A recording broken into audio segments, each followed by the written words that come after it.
신간하는 이야기 1권 14장 331페이지.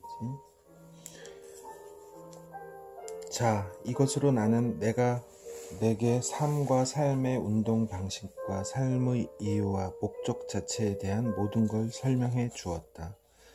그 밖에 또 내가 도울 수 있는 게 있는가?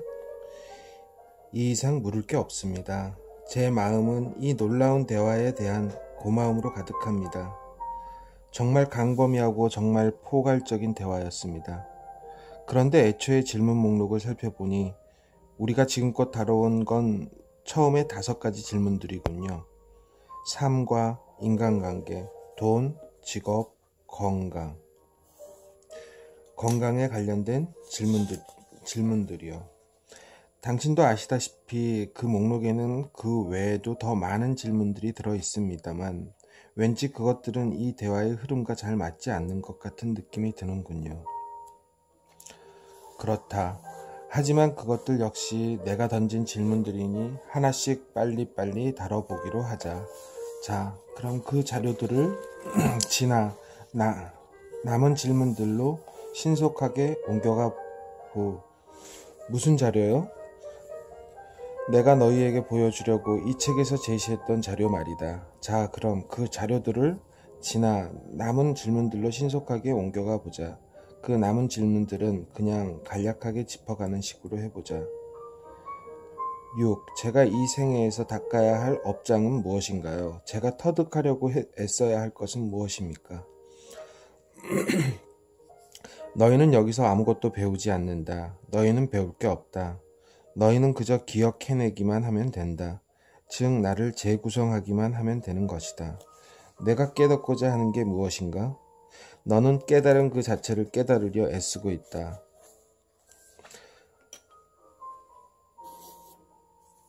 환생이라는 게 있습니까? 저는 얼마나 많은 과거생을 거쳤나요?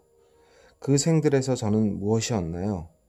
업보라는 게 진짜 있는 겁니까? 아직도 이런 것을 의문스러워하다니 믿어지지가 않는군. 정말 뜻밖이야. 과거생의 체험에 관해 철저히 신뢰할 만한 출처에서 그토록 많은 보고들이 쏟아져 나왔는데 말이야.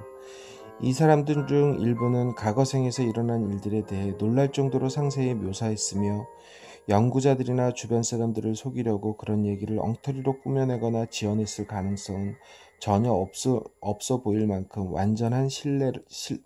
완전히 신뢰할 만한 자료들을 제시했다. 내가 자꾸 정확한 걸 주장하니 그렇게 해주겠다. 너는 647번의 과거생을 살았다. 이번 생은 내 648번째 생이다. 너는 그 과거생들에서 모든 것이었다. 왕이자 여왕이었고 농노였다. 선생이자 학생이었고 스승이었다. 남자이자 여자였으며 전사이기도 했고 평화주의자이기도 했다. 영웅이자 비겁자였고 살인자이자 구원자였고 현자인 동시에 바보였다. 너는 그 모든 것이었다. 어포 같은 건 없다. 이 물음에서 내가 말하는 의미에서의 죄의 빚 같은 건 빚이란 반드시 갚아야 할 것을 말하는데 꼭 해야 하는 것이 너희에게는 없다. 그러나 너희가 하고자 하는 것들, 체험하고자 선택하는 것들은 있다. 그리고 이런 선택들 중 일부는 너희가 과거에 체험한 것에 달려있다. 즉 그런 선택을 하고 싶은 바람은 과거 체험에서 나온다. 이것은 너희가 업이라고 부르는 것과 꽤 비슷한 것일 수 있다. 만일 업이 더 나아지고 더 커지려는 내면의 바람이라면, 진화하고 성장하려는 내면의 바람이라면, 그리고 그 방법으로 과거 사건들과 체험들을 돌아보려는 바람이라면 그렇다. 업은 존재한다. 그러나 업은 어떤 것도 요구하지 않는다. 애초에 요구받는 것은 아무것도 없다. 너희는 지금까지 항상 그래왔듯이 자유로이 선택할 수 있는 존재들이다. 8. 저는 가끔 신들린 것 같은 기분을 강하게 느낍니다. 신들린 것.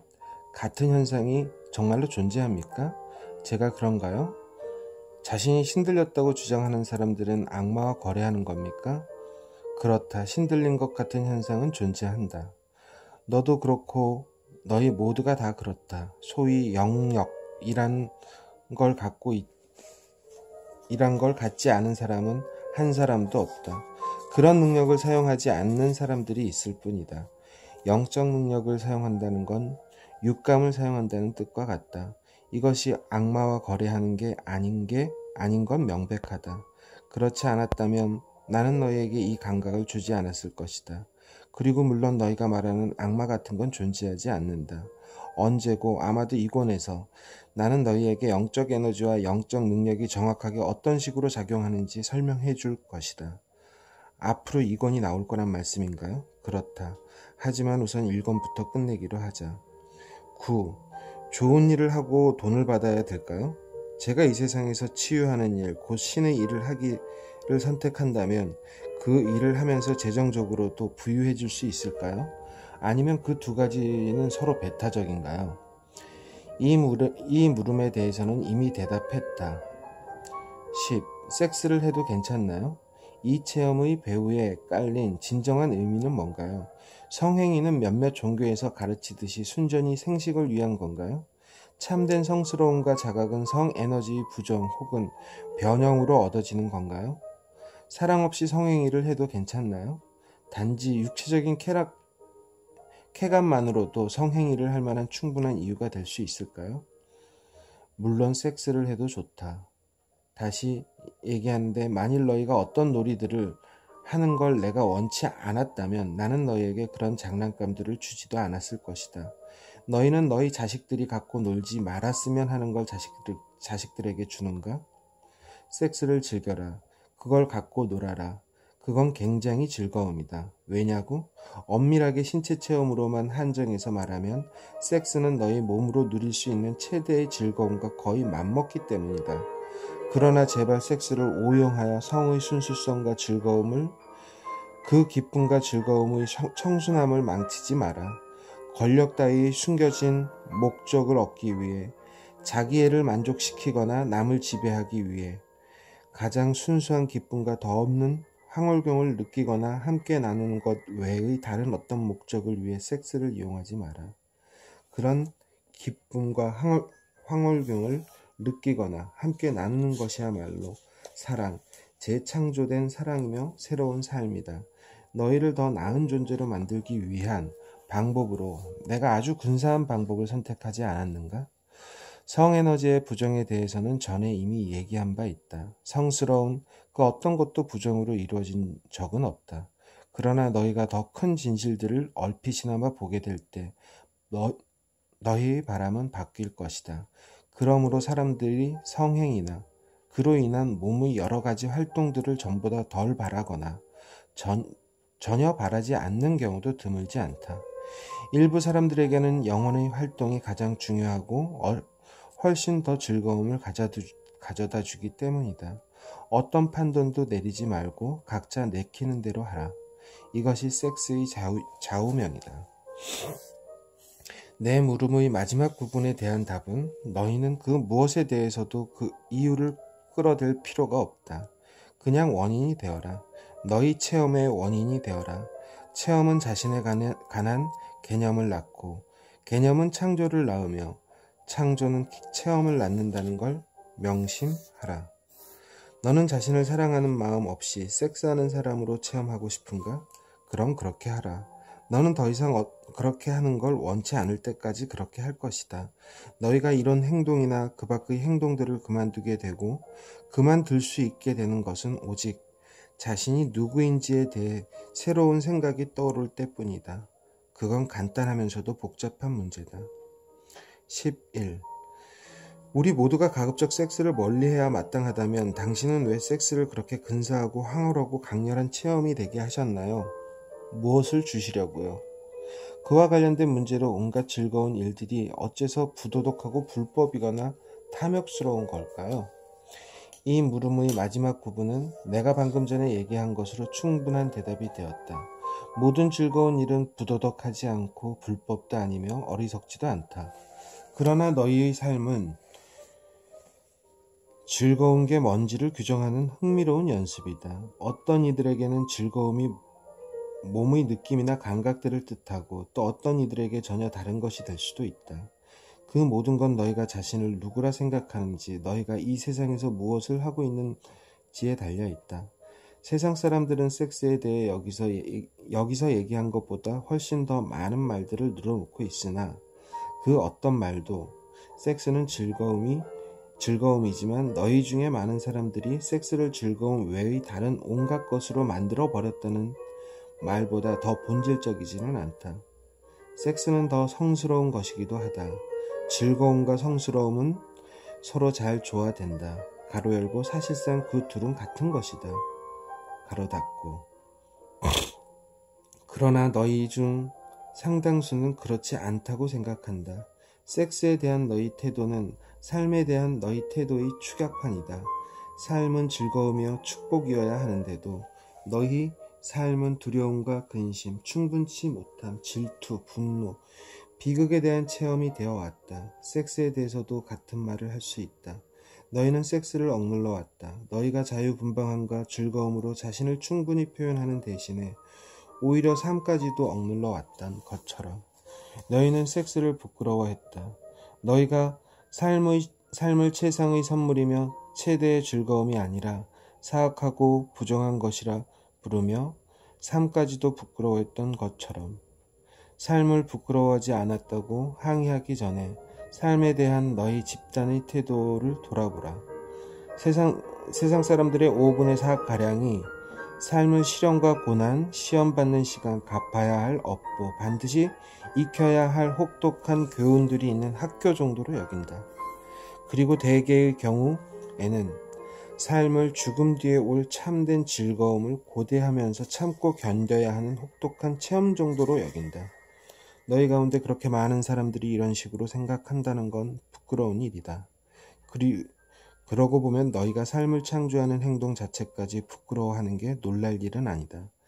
섹스의 밑줄을 긋는 에너지는 삶의 밑줄을 긋는 에너지다. 그게 삶이다. 끌리는 느낌과 서로에게 다가가거나 하나가 되고자 하는 강렬하면서도 종종 절박한 바람은 살아있는 모든 것의 원동력이다. 나는 모든 존재에게 이것을 심어줬다. 그것은 타고난 것, 내재된 것, 존재 전체 속에 있는 것이다. 너희가 섹스에 대해 가로 열고 나아가 사랑과 삶의 모든 것에 대해 가로 닫고 내리는 도덕 규정과 종교상의 제한, 사회적 금기, 간습상의 감정들은 너희가 사실상 자신의 존재를 축복하기 어렵게 만들어 버렸다. 태초부터 모든 사람이 항상 원해왔던 것은 사랑받고 사랑받는 것이다. 사랑하고 사랑받는 것이다. 그런데 태초부터 사람들은 전력을 다해 이것을 불가능하게 만들어 왔다. 섹스는 사랑, 타인에 대한 사랑, 자신에 대한 사랑, 삶에 대한 사랑의 경이로운 표현이다. 그러므로 너희는 섹스를 좋아해야 한다. 가로 열고 너희는 그렇게 하고 있다. 단지 남들에게 그렇다는 사실을 말할 수 없을 뿐이다. 너희는 자신이 그걸 얼마나 좋아하는지 감히 드러내지 못하며 드러냈다가는 성도착자로 물리기 십상이다. 그러나 이런 사고방식이야말로 도착된 관념이다. 가로 닫고. 다음 책에서 우리는 섹스에 대해 더 자세히 살펴볼 것이며 섹스의 역학에 대해 더 상세하게 탐구할 것이다.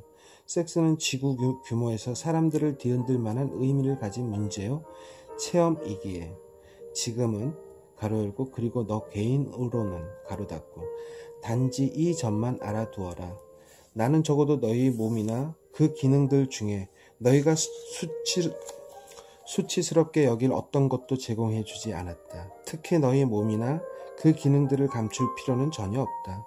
그것들에 대한 너희의 사랑이나 너희 서로 간의 사랑 역시 마찬가지고 너희의 텔레비전 프로그램들은 적나라한 폭력을 보여주는 것에는 신경 쓰지 않지만 적나라한 사랑을 보여주는 것에는 움츠려든다. 너희 사회 전체가 이런 식의 우선순위를 반영하고 있다. 12. 다른 행성들에도 생명체가 있습니까? 그런 것이 우리를 찾아온 적이 있었나요? 우리는 지금 관찰 대상이 되고 있는 중인가요? 우리는 사는 동안 누구도 부정할 수 없는 외계 생명체의 증거를 보게 될까요? 우주의 모든 생명체는 각기 나름의 신을 갖고 있나요? 아니면 당신이 그 모든 것의 신인가요? 첫 번째 물음에 대한 답은 그렇다이다. 두 번째, 세 번째 물음들에 대한 답 역시 그렇다이다. 네 번째 물음에 대해서는 대답할 수 없다. 왜냐하면 그렇게 하려면 내가 미래를 예견해야 하는데 그건 내가 할 일이 아니기 때문에. 하지만 우리는 이 권에서 미래라는 것에 대해 좀 더 상세히 다룰 것이다. 그리고 3권에서는 외계 생명체와 신의 본성들에 관해 다룰 것이다. 이 3권까지도 있나요? 여기서 그 계획을 대충 설명해 주마. 1권에서는 궁극의 진리들과 기본 이해사항들을 다루고 개인 차원에서 본질적인 문제와 주제들에 대해 언급한다. 2권에서는 그보다 훨씬 더 넓은 범위의 진실들과 더 깊은 이해사항들을 다루고 범지구적인 문제와 주제들에 대해 언급한다. 3권에서는 현재 너희가 이해할 수 있는 최대의 진리들을 다룰 것이고 우주적인 문제와 주제들에 대해 언급할 것이다. 우주의 모든 존재와 관련된 문제들에 대해. 내가 이 책을 끝내는데 1년이 걸렸으니 다음 2권을 끝내는데도 각기 1년씩 해서 2년 정도가 걸릴 것이다. 이 3부작은 1995년 부활절에 완료될 것이다. 알겠습니다. 그런데 이건 명령인가요? 아니, 그런 식으로 묻는다면 너는 이 책의 내용을 전혀 이해하지 못한 것이다. 너는 이 일을 하기로 선택했으며 이 일을 하게끔 선택되었다. 그 순환은 완료되었다. 이해하겠는가? 예. 13. 이 지구의 행성에 언제고 유토피아가 도래하기는 하는 겁니까? 신은 이미 약속한 대로 언제고 지구 사람들에게 자신을 드러낼 겁니다. 재림이라는 게 있습니까? 성경에 예언된 대로 세상의 종말 혹은 계시록이 대재난이라는 게 과연 오는 겁니까? 이 세상에는 단 하나의 참된 종교만이 존재합니까? 만일 그렇다면 그건 어떤 종교인가요? 이 문제들만으로도 책 한 권이 좋게 되겠지만 이 문제들의 상당 부분은 3권에서 다루어질 것이다. 나는 3부작의 서론편인 이 책을 개인적인 문제들과 더 실질적인 주제들에 국한시켰다. 앞으로 나올 2권의 책에서는 더 큰 물음들과 지구적이고 우주적인 문제들로 옮겨갈 것이다. 그렇다고요? 지금은 이것으로 다인가요? 여기서의 대화는 이것으로 끝인가요? 나와 헤어지는 게 벌써부터 아쉬운가? 그렇습니다. 아주 재미있었어요. 이제 우리는 헤어지는 건가요? 너는 좀 쉬어야 한다. 너희 독자들도 좀 쉬어야 하고. 이 책에는 소화해내야 할 게 많다. 붙잡고 씨름하면서 심사숙고해야 할 것들이 얼마간 시간을 따로 내어 이 책의 내용을 차분히 더듬으면서 깊이 생각해 보라. 버림받은 것 같이 느끼지 마라. 나는 항상 너와 함께 있다. 너는 지금까지도 그랬고 앞으로도 계속 그렇겠지만 앞으로 내게 일상적인 의문들이 떠오르면 언제든지 그것들에 답해 달라고 나를 부를 수 있음을 알아두어라. 꼭 이런 형식의 책이 필요한 건 아니다. 이것이 내가 너희에게 말하는 유일한 방식은 아니다. 나는 꼭 이런 형식으로만 너희에게 말하지 않는다. 너희 영혼의 진실 속에서 내 말을 들어라. 너희 가슴에서 우러나는 느낌들 속에서 내 말을 들어라. 너희 마음의 고요 속에서 내 말을 들어라. 어디서든지 내 말을 들어라. 너희가 의문에 부딪힐 때마다 내가 이미 그것에 답해왔다는 걸 알아두라. 그리고 나서 눈을 활짝 뜨고 세상을 바라보아라. 내 응답은 이미 발간된 신문기사들 속에 들어있을 수도 있고 이미 원고로 써서 곧 할 설교 속에 들어있을 수도 있으며 지금 만들어지고 있는 영화와 어제 작곡된 노래와 사랑하는 이의 말과 새로 사귀고 있는 친구의 가슴 속에 들어있을 수 있다. 바람의 속삭임과 시냇물 흐르는 소리와 천지를 울리는 천둥 소리와 나직하게 두드리는 빗발 소리에는 에도 내 진리가 깃들어 있다. 내 진리는 대지의 감촉, 백합의 향기로움, 태양의 따스함, 달의 인력이다. 내 진료와 너희가 도움이 필요할 때마다 항상 도울이라는 진실은 밤하늘만큼이나 외경스럽고 갓난아기의 옹알이만큼이나 단순하고 자명하다. 내 진리는 쿵쾅거리는 심장의 고동소리만큼이나 크고 나와의 합일 속에서 쉬는 숨소리만큼이나 고요하다. 나는 너희를 떠나지 않을 것이고 또 떠날 수도 없다. 너희는 바로 내 소산이요 창조물이고 내 딸이요 아들이며 내 목적이자 나 자신이기에. 그러므로 너희가 언제 어디 있든지 내 본질인 평화로움에서 분리될 때마다 나를 부르도록 하라. 나는 거기 있으리라. 진리와 빛과 사랑과 더불어.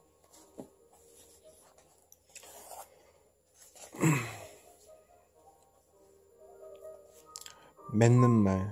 이 책 속에 포함된 신과 나눈 이야기 1권 13장까지 343페이지까지 완료했습니다.